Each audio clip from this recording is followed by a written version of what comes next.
இந்த எலெக்ஷன் டேல மேக்சிமம் என்ன பண்ணுவீங்க? போவீங்க, ஓட்டு போடுவீங்க, வருவீங்க, அவ்வளோதான் உங்களுடைய பார்ட்டிசிபேஷன். ஆனால் இந்த எலெக்ஷனில் நீங்கள் பங்கெடுத்துக்க போறீங்க. எஸ், உங்கள் வீட்டில் இருக்கிற ஒரு விஜய் தான், உங்கள் வீட்டில் இருக்கிற ஒரு விஜய் தான் வேட்பாளராக நிற்க போகிறாங்க. உங்கள் வீட்டில் நிற்கிற ஒரு வேட்பாளர்னா அப்போ உங்கள் வீட்டில் இருக்கிற மற்றவங்க எல்லாருமே வாக்காளர்கள் தானே.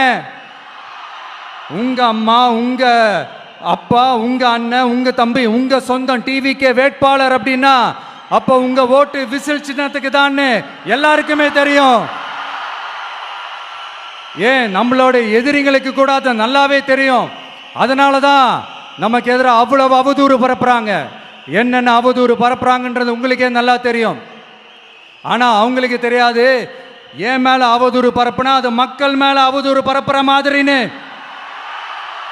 எனக்கு அரசியல் தெரியலன்னு சொன்னா அது மக்களுக்கு அரசியல் தெரியலன்னு சொல்ற மாதிரின்னு. என்ன அசிங்கமா பேசினா அது மக்கள் அசிங்கமா பேசுற மாதிரின்னு.